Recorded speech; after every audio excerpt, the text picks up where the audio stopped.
Good evening, everyone, and welcome to episode 72 of Scotonomics. Tonight, we're going to have a conversation around the gig economy and the impact on the overall economy, and also those in the gig economy.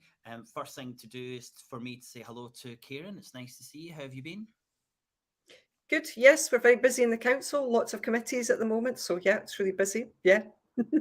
Excellent, excellent. Well, welcome to everyone who's joining us on YouTube, Twitter, Facebook, and also on TikTok. So well done to Kevin for managing to add another channel for us to go out onto. And we have a bit of an announcement. If you've been following our social media today, you might have noticed, but we've just been asked by the National to provide a weekly newsletter article column for them on the economics of the real world. So we're absolutely delighted to be able to do that. I've actually put the link to that newsletter in the chat. So right up at the top, if you want to click onto that, you'll be able to subscribe to that newsletter. It's good. The National, as you probably know, a lot of it is behind a paywall, but they've decided to make this newsletter open access to everyone. So hopefully that'll help us get our message out about how we need a new and very different vision of the economy. So that's great news for us. Hopefully you'll be able to subscribe to that and you'll be hearing a lot more from us. And once you're a little bit quieter, Kieran, I know you'll be chipping in with a few articles as well. I think the first 4 or 5 are going to be from me until we manage to get some time in Kieran's exceptionally busy life as a councillor. Kieran, what's your thoughts on our episode tonight with Ben? Remember the conversation we had just over a week ago now?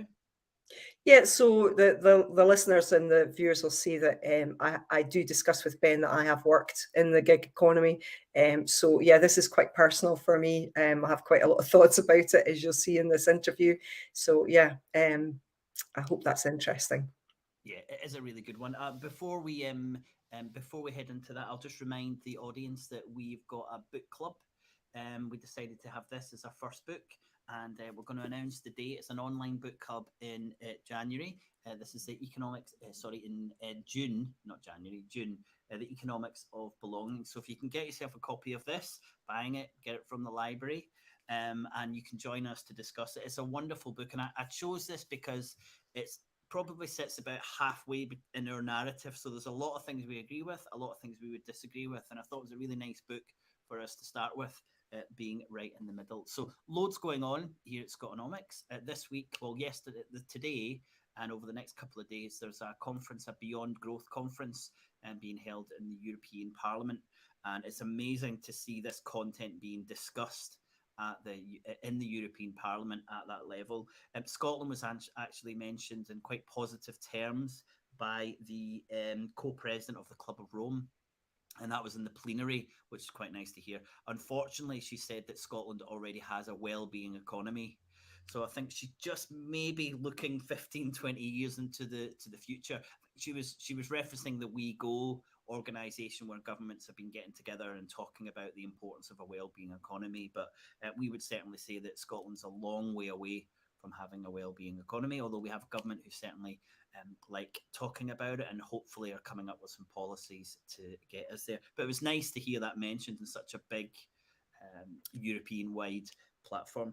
So that conference is on for the next 2 days. Again, I've put a link into the chat there. So please do drop us your questions. Charles, we'll get to that at the end of the show.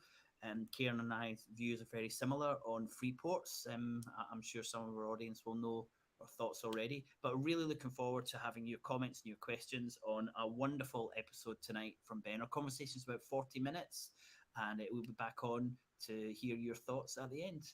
Kieran, I'll see you then, everyone. I'll see you in about 40 minutes.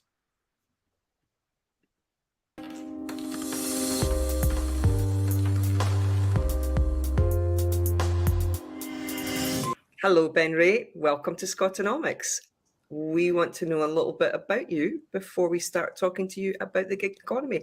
Well, hi. Thanks very much for having me on the podcast, first of all. I appreciate it. It's a good chance to have a chat with both of you.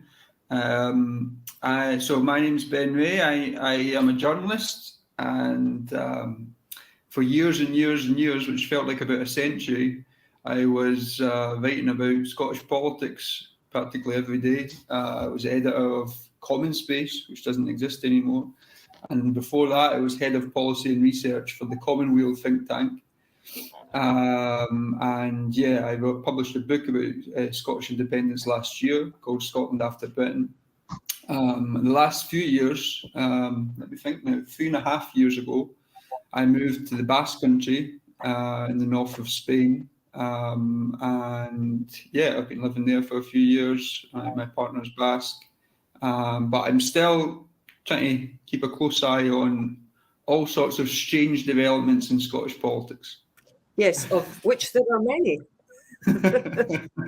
We've got you on to talk about your work with the GIG project, and you're the coordinator of the GIG project. Can you tell us a little bit more about what that project is and what got you involved with that project? But firstly, can you help us understand maybe even the definition of what is the gig economy? The gig economy is a contested term, but generally it refers to app-based work, where the work is organised via an app. Typically, this is something like an Uber rider or an Uber driver, but it's not just on-location work like that. It's also, it could be doing freelance work online, which gets called cloud work, where you might be doing a translation, or you might be doing a graphic design. But the key aspect of it is that it's organised algorithmically, and it's organised it doesn't tend to be paid by the hour, but it's paid by the task. So because these algorithms can separate tasks into kind of discrete units and say, we're going to pay you this amount for this task over this amount of time, it tends to be organised in that way. And most gig workers are hired on a self-employed basis. Certainly in the UK, that's the case. But increasingly, this is being challenged by trade unions who are arguing that these workers, because they're self-employed, are exposed to changes in the economic situation. They don't get paid for waiting time and things like that. They don't get holidays, and basically it makes them more economically vulnerable. So that's one of the key areas of contestation about the gig economy. So what I do is the Gig Economy project it's basically like a media network for gig workers, and I speak to gig workers all across Europe about what the situation is in their countries, what are the political changes, what are the strikes that are happening, what are the legal changes, and how the gig economy itself is changing and evolving, because this is a part of the economy that's really changing very, very, very rapidly.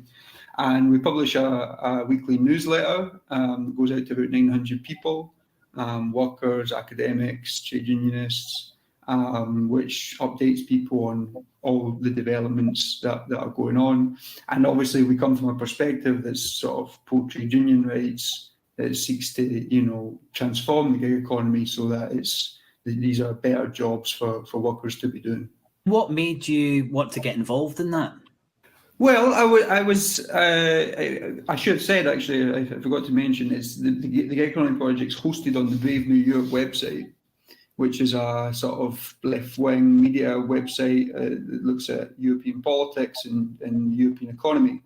And I have written for the website before, and they had received a grant fund to start this project in March 2020. And they basically asked me if I'd be interested in doing it, and I am interested in it. And the reason is probably two things. One is I've always enjoyed speaking to people at the coalface. As a journalist, I like speaking to people who are doing the work, who are experiencing what it's like, and I'm interested in how the economy is changing, how especially the use of digital mechanisms, algorithms and such like is changing the nature of work. Because one of the things that's, I think, important about the gig economy, I mean, it's quite a small part of the economy as a whole right now. It is growing quite fast, but it's also parts of the gig economy are coming into all aspects of work, as more and more of us work through a digital, either an app or through, a computer. It's becoming easier for bosses to control that work and to use data in the management of that work. So partly it's about what people call Uberization, the Uberization of all work, where many workers now in some way or another surveilled by their boss digitally. So for me, the gig economy is interesting in its own right, but it's also interesting in looking at what trends might affect all workers going forward. So what are the issues that you're banging up against, or rather more accurately, the workers are banging up against when their work is controlled in this way by these algorithms, which we know often, certainly looking at ChatGPT, they in themselves have inherent biases? You're absolutely right. The biases are a big issue. And what I think the first thing to remember about algorithms, because sometimes it can get lost in the technology aspect of it, but really this is a set of management instructions which are imposed through a digital mechanism. It's not really any more or less than that. So these management instructions tell workers where to go, what to do, at what time, and that sort of thing. If they deviate from that at all, then they can be accused of fraud by the app. They can be deactivated from the app. There's people who are deactivated automatically without any human intervention. And they may have spent years building up their ratings, as a driver, for example. They've bought a car, they've really put a lot of time and investment into this work, and then suddenly they're deactivated and they can't get through to a human being to find out why the hell they've been deactivated. So there's lots and lots of problems. Another one is facial recognition technology. Uber, for example, uses Microsoft's facial recognition technology, which Microsoft itself has admitted is biased against people of dark skin complexion. And there's more errors with people of dark skin complexion in its technology. So and remember, a lot of these workers who are doing this sort of work are migrants. So there's lots of problems with errors with facial recognition technology, people being locked out of their accounts based on errors with facial recognition technology. Another thing is, really interesting thing, is the pay system. Uber has just rolled out a new pay system it gets called dynamic pricing, but it'd be better to call it dynamic pay. And what that really is a personalized system of pay for the specific rider or driver, right? So that rather than being paid, let's say for 5 miles, a delivery that takes 5 miles, you get paid £20. There's no clear relation for the rider or driver between the distance they travel and the pay they get. There's lots of various data inputs which go into setting their pay rates, including their personal history of acceptance rates. So what you can have is two drivers with going the same distance, a journey the same distance, can be offered different pay rates based on the platform's expectation of what they will accept, what they will be willing to accept. Will they be willing to accept a level that's, one driver might be willing to accept a level that's lower than another based on the history of the acceptance rates. So there's all sorts of issues with the algorithm and how it's managed. And really one of the main things that drivers and riders are arguing for is more transparency. They want to know why they're being offered the pay they're being offered. They want to be able to communicate with someone about problems with the algorithm. They want an explanation, and data transparency, I think, it should be an important issue for lots of workers now, but it's a really important issue for these workers. Wow, that's really interesting. Well, that's touching on some of the problems, the technology and the data. Could you give us a kind of broader view of what are the problems of having a majority or having an increasing number of people working in the gig economy? I think the main thing is that if you're working in the gig economy, at first you're told by the platforms that you can be your own boss. You have total flexibility. It sounds like a dream job, right? And then when you get into it, you realise that you have to work at very specific, often antisocial hours to make enough money. That the pay rates tend to drop over time. The more you committed, is the opposite of what it should be. The more committed you are to the work, the lower they tend to have the pay rates. So they start higher to attract you in, and then it goes down and down. And there's no security, there's no financial security for these workers. So the pandemic was a great example of the problem, where drivers all of a sudden stopped getting work.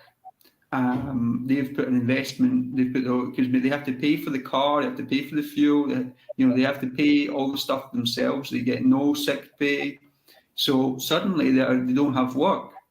And those workers, they can't access the furlough. They couldn't access the furlough scheme either, and they were left basically with nothing. They had to try and find a different type of work during the pandemic. Now, it's a good example of the dangers of job insecurity. The dangers of these workers being employed on a self-employed basis.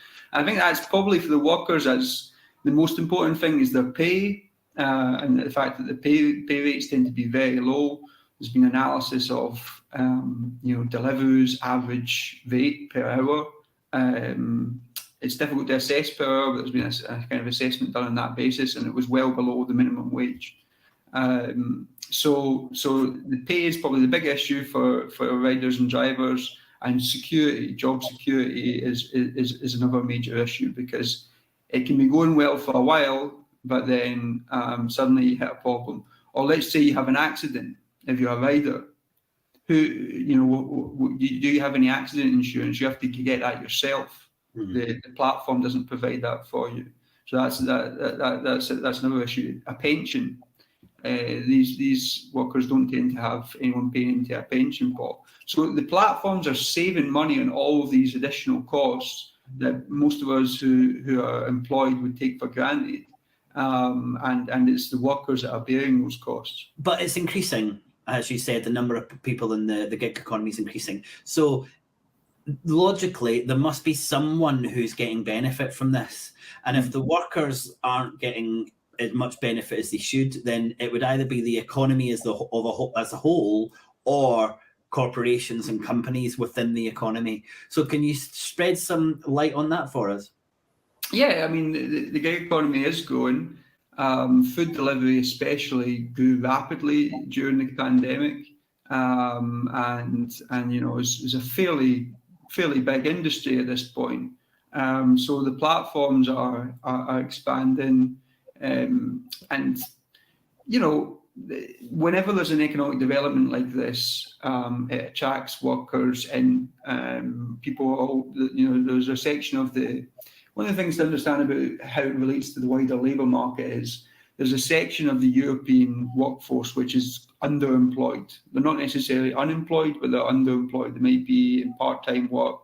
They might be working sort of temporary contracts, and they're looking for additional work. There's also a section in the workforce which doesn't have the right to work, who are undocumented workers. And in many European cities, at least half of the people who are food delivery couriers are undocumented workers, often working through accounts that they rent from other people, who then charge them like 50% of all the wages they earn. So there's this section of the economy. It kind of preys on those sections of the workforce which are most vulnerable and are most in need of work. That tends to be, especially with food delivery, that tends to be the kind of basis for why people would take up these jobs.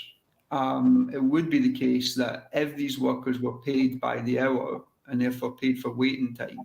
But waiting time is, if you're a food delivery courier, waiting time is like 40 to 50% of your time, of your working hours. Then they would be paid more, and that would feed through into higher prices. The question is, though, and this is one of the things about this, what some people call the servant economy, food delivery, grocery delivery.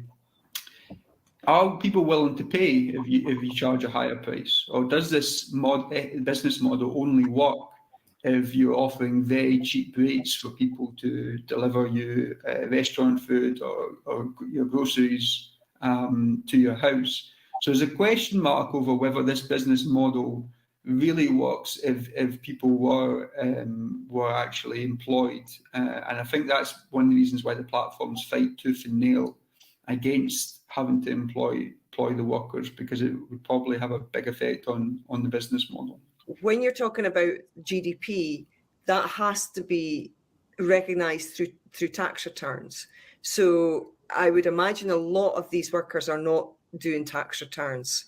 So from a political perspective, there surely is an incentive for politicians to get involved in this issue and make sure that these workers are both protected and feel that they can be involved in the economy in that type of way. That's an interesting question. There's a theory which says that the reason why governments across Europe haven't really acted on, the problems of insecurity in the gig economy is that they think that it's kind of mopping up a section of unemployment which might be revealed if they did start forcing them to hire workers. Because one of the things about this economy is that the food delivery platforms, they always have an oversupply of riders, right? Because it costs them nothing to register a rider onto their account.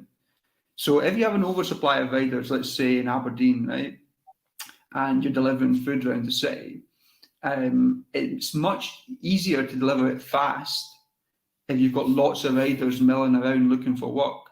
Whereas if you have to employ them, and it costs you something to employ them, you have to employ them on the basis that they go from A to B, so they have to go back and forth across the city, and it can take longer to do it. So there is a theory that the reason why politicians aren't acting on this is they think that it would create problems by if the riders were employed, and it would reveal a sort of unemployment, a hidden unemployment that isn't currently there. I haven't thought about what you said about tax returns and GDP before. That's interesting. You'd think that if it doesn't show up in the stats, then they would want it to show up. So I guess that could be something you could argue with politicians as an incentive for doing something about it. But they really shouldn't need that as an incentive.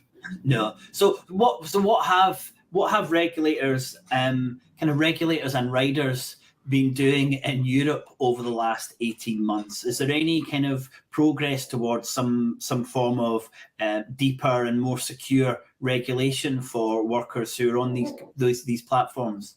So first of all, in riders, there's been lots and lots of strikes happening across Europe over the last 18 months in the context of the inflation crisis.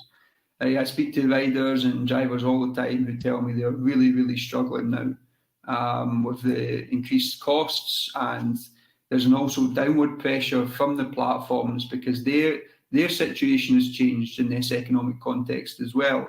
Because a lot of these platforms came into existence just after the 2008 financial crisis, when there was lots and lots of venture capital money available at very, very rock bottom interest rates. And that's how things like Uber got started. But now we're in a context, what they call the tech downturn, where venture capital is facing higher interest rates. It's not willing to plough billions upon billions into these companies without any profit showing for it. And these companies are therefore in a tighter financial situation, have to be more focused on profitability, and so they're squeezing their drivers and riders. So it's really the last year and a half has really been a tough one for gig workers. In terms of the regulation side of things, the key thing that's happening in Europe is called the EU Platform Work Directive. And this is a legislation which started in 2019. We started talking about this, and it's still not been decided yet. The EU institutions are still debating and discussing the key issues. But if it is passed, what it should do is provide what's called a presumption of employment in the platform economy. And basically what that means is if there's an investigation by a labour inspector, by a government administration into one of these platforms, and they find that they're working on a self-employed basis, but the reality of their work is that they are workers and they should be employed, then the companies would be fined and they would be told you have to employ these workers, and it would be up to the companies then to appeal to a court to challenge that decision. Right now, how it works is it's up to the platform worker. If the individual, he or her, feels that they should be in an employment contract, it's up to them to take that to court and challenge the platform. Now, when they do take that to court, they almost always win. About 80–90% of the time they win. But that only changes their individual situation. And it's not really a solution across the economy as a whole. The other part about the Platform Work Directive that's really important, it's quite innovative, is the rights for the algorithmic rights, what we talked about earlier. And that does include important rights like the right to know what data is being kept on you, the right to an explanation about what is going into your pay, for example, what data is being used to organise your work, the right to a human explanation if you're deactivated from the app. So these rights would be in place if you were self-employed or an employee. So that's another part of the directive. There's a big fight, I'm not going to go into it, between different member states in the EU about different aspects of the law. So we'll see if the law ends up being a success or not. But certainly for European trade unions, that's been a big focus, trying to push for a strong platform work directive, and that's one of the things I've been closely reporting on. Any idea when that's likely to come to fruition? So the European Parliament's passed its proposal, and now the Council of the EU, which is the member states in the EU, have to agree on a proposal, but they are divided. They need an absolute majority to pass it, a 2/3 majority, and about 7 or 8 member states are not happy with the majority position because they think it's too weak. The member states seem to be trying to weaken the directive, led by France. Emmanuel Macron's government is really, really opposed to the idea of employment in the gig economy, and therefore there's a big tussle between those about whether it should be stronger or weaker. Once the Council of the EU comes to position, they then have to negotiate with the European Parliament. It's called trilogue negotiations to reach a final text, and it needs to be ratified in the European Parliament. I've learned a lot about the machinations of the EU for following this directive. It won't be happening next week then. It won't be happening next week. But one thing that's worth bearing in mind is that if it does not happen by before May 2024, the next European Parliament elections, then it's kind of null and void. They have to start again in the next parliamentary session. So there is a danger that it's going to be kind of timed out. It takes very, very long to get things through the EU institutions. What are the rights of gig workers at the moment in Europe and the individual countries in Europe, but also in the UK? And what are the differences between those either collective states or individual states? So in the UK, almost all gig workers are self-employed. The exception is Uber drivers who, after a Supreme Court ruling in 2021, which found that Uber drivers should be employees, the Uber drivers are now employed on what's called the Lim B status. So in the UK, there's a kind of third status between self-employed and employee called Lim B, and it incurs some of the rights of an employee, but not all of them. For example, you don't have the right to challenge unfair dismissal with the Lim B status. So the Uber drivers are employed on that basis, but they aren't paid for waiting time. And the Supreme Court actually found they should be paid for waiting time, but Uber still refused to do that. So that's the situation in the UK. I mean, I should say that there are gig workers that are employed, for example, in the grocery delivery, Gettier, these kind of companies, Gorillas, the ones that are delivering you a Twix and a toilet roll at 12 at night or whatever. Usually they're employed. So there is parts of this sector where people are directly employed, but they often is on 0-hour contracts in the UK. So it's not like being an employee is, some sort of golden ticket to good quality work. It just guarantees you some basic rights. In other parts of the EU, it's often quite similar to the UK. In Germany, they tend to be employed. In Spain, they've passed a law called the Riders Law, so that the food delivery couriers should be employed in Spain, but actually they're not in general, because the two main platforms, Glovo and Uber Eats, refuse to comply with the law. And Glovo has actually racked up over 200 million in fines. That's how How much? Over 200 million euros in fines, based on false self-employment. That's how opposed they are to submitting to democracy. I think Glovo's strategy is that, I'm sure you know, the Spanish elections coming up at the end of this year, is they appeal every fine that you get, so they don't always have to pay them straight away. And if the right wing get in at the Spanish elections in November, then I think they're very close to the platforms, and they hope that fines will be squashed and be able to just do whatever they want again. I think that's their plan. We've spoken about the economic impact of this, Ben, but what's the social costs of this new approach to work? Well, that's a really interesting question. There is sort of academic research that's been looking at that. One for females, for example, working in the gig economy, how does it impact on their ability to kind of manage their lives where they have kids and that sort of thing? Gig work tends to be, as I said before, antisocial hours. There's expectations that you can work basically all hours of the day or whenever it's most profitable to work. So I think it does have ramifications socially. I think there's also questions about inequality in the gig economy.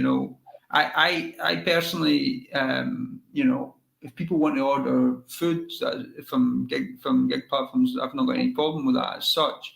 But it is a bit uncomfortable that it's like almost all migrant workers delivering food for generally a kind of middle class white population, and there is that thing about the servant economy, and in the Victorian era, when there was massive inequality, there was a huge rise in butlers. Now we don't have as many butlers in this period of inequality anymore, but now we have people delivering us our food via apps. So there's lots you could get into about the social implications. A really interesting area, but definitely I think there are important social implications. Employment law is retained in the UK. What would you like to see the Westminster government doing? And what do you think the Scottish government could do, considering it has no real authority in this area? What other things could it be doing to support workers in the gig economy and overall how we approach work in Scotland? Mm-hmm. So the UK level, there's actually a bill that's making its way through the UK Parliament right now called the Data Protection Employment Bill, I think it's called. And this is a kind of regressive bill. So this is taking away certain rights that gig workers had, GDPR rights. I should probably explain that GDPR, General Data Protection Regulation, allows platform workers or any workers to basically say to, or consumers or anyone, to basically ask for the data that's held on them. Now, it's quite tricky to do that in practice. I've seen workers try to do this in practice, and it's quite tricky to get the information they need and that sort of thing. But with the help of data scientists, they can get important information out of it. These rights have been, some of these rights have been taken away by the Data Employment Protection Bill.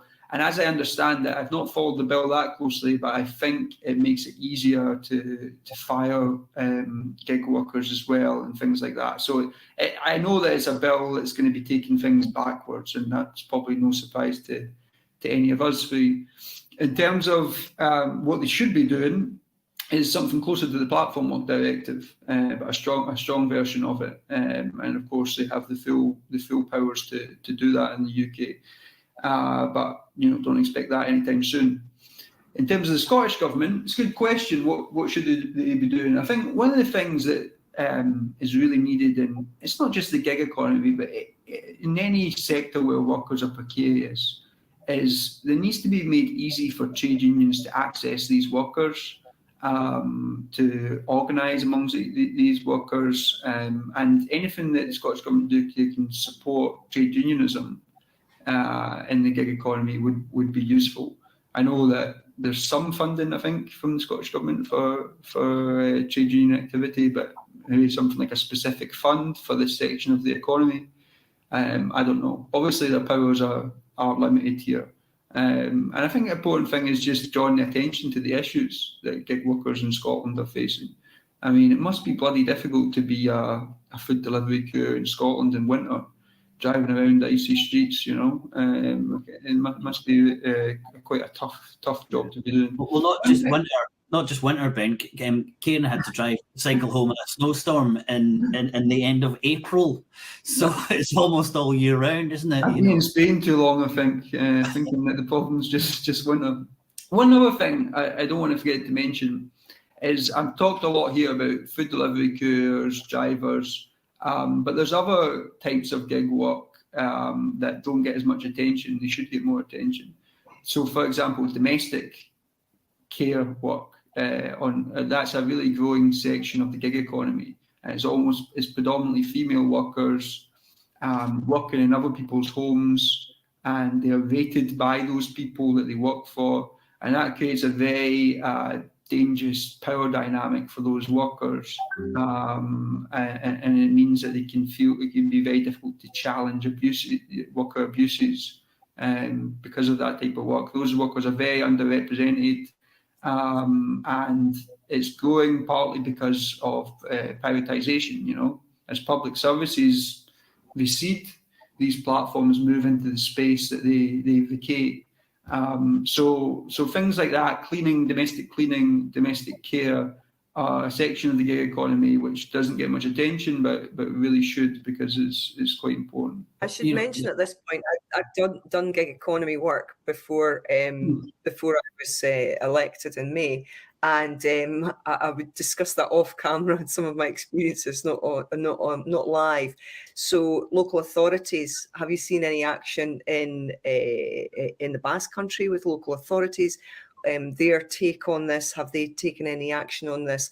And my second question is, is it generally the right wing that are aligned to this, both politically but also practically, in that perhaps these particular business platforms are giving money to right-wing politicians? Yes, I mean, and the second question, the platform lobby, as it's called, is very, very powerful, especially in Brussels, where in general the corporate lobby is huge and powerful. I think there's more corporate lobbyists in Brussels, where I am at this very moment, than there are EU officials. So they're outnumbering them. And yeah, they have a lot of influence, especially, of course, you're right, especially with the right-wing parties, not just with the right-wing parties though. And yeah, in Spain, that's definitely the case. If you look at the individuals, for example, in Spain, a lot of individuals are directly connected to the PP, the main right-wing party. In the Basque, you mentioned the Basque Country, it's kind of similar to the UK in that the main powers over employment law are at the Spanish level, not at the local level. What can local authorities do is an interesting question. There's questions around like licenses for like Uber drivers and stuff like that. I know that's a big issue in Barcelona where Willie is. I'm not sure exactly what powers Scottish local authorities would have in this area. You would probably be better placed to say than I would about that. Yeah, so we don't have Uber in Aberdeen. That was the decision of the local. Oh, really? That's very interesting. I didn't know that. Yeah. Maybe I should interview you, Karen. We can switch roles. It's a fascinating conversation so far, Ben. For me, it kind of draws up or pulls up three areas. The first is that it's clear to me that this type of work is transforming the economy. And, it may be relatively slow, but, I found some figures that pre-2015, 80% of employees in France had a full-time contract. And in less than 10 years, only 16% of new hires have a full-time contract. I mean, that's an incredible transformation. And I'm just thinking about, the Scottish government as it is at the moment, and its idea that it can transform the economy with the powers it has. And it's to me, it seems like trying to transform an economy without control of something like employment law makes it incredibly difficult. And the evidence is that this type of law and regulation is already transforming the economy. And the Scottish government and the Basque government and the Catalan government don't have control of this area. So that was the first thing. And the second and third thing is a bit similar in that there's clearly a regulatory lag, and that these problems are being raised and there's concerns, but it's taking so long for the regulation to catch up. You said it started to be negotiated in 2019 in the European Union. Well, that's 3 years, and it might not be done in the 5 years needed. So it's taking a long time for us to catch up. And that obviously has implications on the technological aspect as well. And then the third thing is how inappropriate the welfare state is at the moment to deal with these issues and this kind of lot, as you said, through furlough, but other issues. What do you think of those three main issues that I've pulled out? And I think that what you mentioned at first about the rise in temporary contracts, I think you have to see the gig economy as one part of the kind of precaritization of work, where increasingly employers don't want to have as much accountability as they had in the past towards their own workers, and the gig economy is one reflection of a wider precaritization that's happened, and therefore strengthening trade union rights, strengthening employment rights should be a key priority in terms of political change, because by doing that you're also strengthening the capacities of workers to defend themselves. I think that's a big thing. Like, you want reforms which put into force certain things within society which rebalance power on their own. Does that make sense? That that's to me should be what politicians should be focusing on. How can we address this huge between this kind of plutocratic elite of very small number of corporations that dominate the economy, and what means by which they can defend themselves? I think that should be a key priority in terms of looking at how to reform the economy. I think the leading on from that is this idea that's not captured in any kind of economic model of power. And the power that companies are able to have over their employees in a zero contract world or a gig economy is not captured by economic models, but we know is considerable, and it really does tip that balance between worker and employees. So I certainly think that's something else that's drawn out from this kind of life as a precarious work position. Also, just to add to that, the power they have over politicians as well. That's not accounted for in economic models, and I think one of the things I've most learned from doing the gig economy project is we really do have a corporate elite now who don't expect to be held to account. They really don't think that that's the role of politics, is to hold them to account and to change the laws in ways which are uncomfortable for them, to the extent that they're willing to not even comply with the laws when they're introduced. And once you've got to that stage, you've got to start questioning how much do we really live in a democracy? If corporations can't be held to account, if we pass laws and they ignore them, that's a real threat to democracy. And I think that's one of the wider implications of the development of the gig economy. Well, I think that's an absolutely wonderful place to leave it, Ben. That's really got me thinking about the wider implications of this approach to work. Thank you so much for your time. That's been fascinating. Thanks very much for having me. And thanks, Ben. And once you have reports, I would be very interested in reading them.